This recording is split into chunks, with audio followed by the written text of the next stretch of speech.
Workers at the site of the Coode Island blaze ran for their lives when the fire erupted unexpectedly just after 11:30 this morning.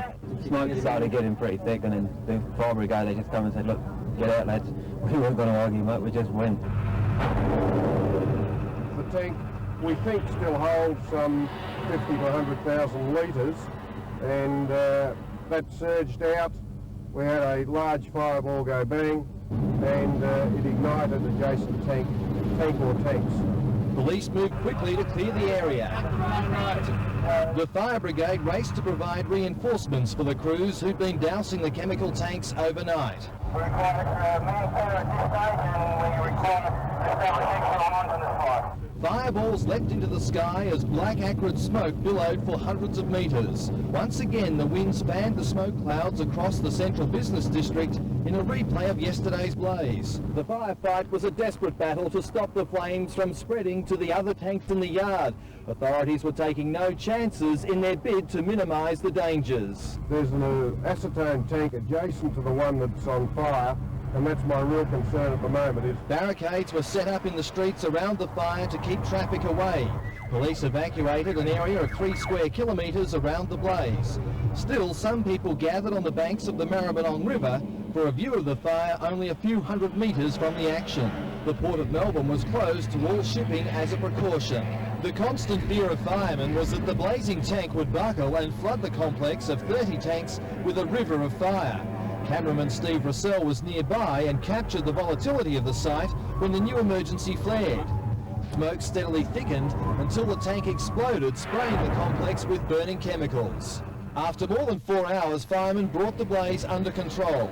Health warnings were then lifted. But tonight, firemen will be dousing the tanks at Coode Island all night in a bid to stop any more outbreaks. Mark O'Brien, 7 Nightly News. Today's second fire has increased pressure for the chemical storage site to be relocated, a move which would be costly and extremely difficult.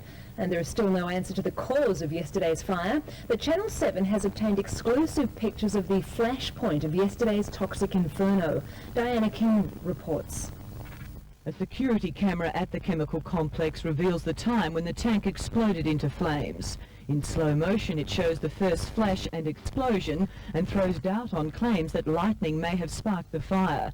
Yesterday's toxic inferno on Coode Island burned more than 8.6 million litres of chemicals, sending a black poisonous cloud over the city and inner suburbs. Hours before today's second outbreak, Premier Joan Kirner inspected the site while coming under mounting pressure to look at moving the massive chemical storage area. Mrs Kirner has ordered a 12-month coronial inquiry into the fire, headed by the coroner Hal Hallenstein, and will set up a special panel to look into the future of Coode Island. Enough is enough. And I would prefer it shifted. And so would the Minister. But I'm going to be absolutely sure that that decision is based not on just my preference, but on the facts. The chemical industry, per se, have to clean up their own act. Today, the Lord Mayor, Richard Meldrum, and Melbourne MLA Neil Cole voiced their concerns over the closeness of the storage plant to the city. It could have been so bad that the whole of that island could have been aflame.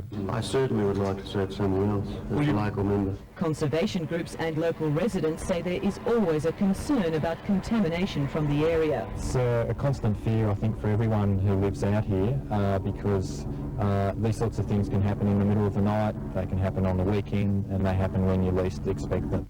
Owner of the storage plant, Terminals Proprietary Limited, say the site will be shut down indefinitely and emergency security measures will remain in force while an independent inquiry is conducted into the cause of the fire. The cost of moving Coode Island has been estimated at up to $650 million.